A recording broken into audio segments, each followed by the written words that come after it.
വെളിപ്പെടുത്തലുമായി രാഹുൽ ഗാന്ധി. തെരഞ്ഞെടുപ്പ് കമ്മീഷൻ ഗൗരവത്തോടെ കാണേണ്ട വിഷയം. നിരവധി വിഷയങ്ങളിൽ രാഹുൽ ഗാന്ധി നടത്തുന്ന പ്രതികരണങ്ങൾ ശ്രദ്ധ നേടാറുണ്ടെങ്കിലും ഞെട്ടിക്കുന്ന ഒരു വെളിപ്പെടുത്തലാണ് അദ്ദേഹം ഇപ്പോൾ നടത്തിയിരിക്കുന്നത്. 5 വർഷത്തിനിടെ ഒരു സംസ്ഥാനത്തെ ചില അജ്ഞാത പാർട്ടികൾക്ക് 4300 കോടി രൂപ സംഭാവനയായി ലഭിച്ചുവെന്നാണ് അദ്ദേഹം വെളിപ്പെടുത്തിയിരിക്കുന്നത്.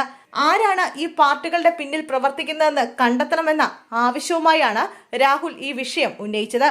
2019-2024 കാലയളവിലെ തെരഞ്ഞെടുപ്പുകളിൽ ഗുജറാത്തിലെ 10 അജ്ഞാത രാഷ്ട്രീയ പാർട്ടികൾക്ക് 4300 കോടി രൂപ സംഭാവനയായി ലഭിച്ചെന്നാണ് രാഹുൽ ഗാന്ധി വ്യക്തമാക്കുന്നത്. ഈ പണം എവിടെ നിന്ന് വന്നുവെന്നും ആരാണ് ഈ രാഷ്ട്രീയ പാർട്ടികളെ നയിക്കുന്നതെന്നും അന്വേഷിക്കാൻ തെരഞ്ഞെടുപ്പ് കമ്മീഷൻ തയ്യാറാവുമോ എന്ന ചോദ്യവുമായാണ് രാഹുൽ ഗാന്ധി വിഷയം അവതരിപ്പിച്ചത്.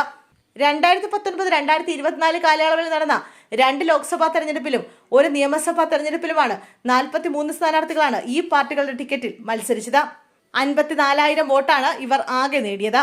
തെരഞ്ഞെടുപ്പ് റിപ്പോർട്ടിൽ 39 ലക്ഷം രൂപയാണ് ഇവർ ചിലവായി കാണിച്ചത്. എന്നാൽ ഓഡിറ്റ് റിപ്പോർട്ടിൽ 3500 കോടി രൂപയാണ് ചിലവ് കാണിക്കുന്നത്. സംഭാവനയായി 4300 കോടി ലഭിക്കുകയും ചെയ്തിട്ടുണ്ട്. ഗുജറാത്തിലെ 10 അജ്ഞാത പാർട്ടികൾക്ക് 4300 കോടി രൂപയാണ് സംഭാവനയായി ലഭിച്ചത്. എന്നാൽ അവരുടെ പേര് ആരും കേട്ടിട്ടില്ലെന്നും രാഹുൽ ഗാന്ധി വ്യക്തമാക്കുന്നു. വളരെ പരിമിതമായി മാത്രമാണ് അവർ തെരഞ്ഞെടുപ്പിൽ മത്സരിക്കുകയും പണം ചിലവഴിക്കുകയും ചെയ്തത്. എവിടെ നിന്നാണ് ഈ ആയിരക്കണക്കിന് കോടി രൂപ വന്നത്? ആരാണ് ഈ പാർട്ടിയുടെ പിന്നിൽ പ്രവർത്തിക്കുന്നത്? എവിടേക്കാണ് ഈ പണം പോകുന്നത്? ഇത് തെരഞ്ഞെടുപ്പ് കമ്മീഷൻ അന്വേഷിക്കുമോ? അല്ലെങ്കിൽ ഒരു അഫിഡവിറ്റ് നൽകാൻ ആവശ്യപ്പെടുമോ? അതോ ഈ വിവരവും മറച്ചുവെക്കാൻ പറ്റുന്ന രീതിയിൽ അവർ സ്വയം നിയമത്തിൽ മാറ്റം വരുത്തുമോ?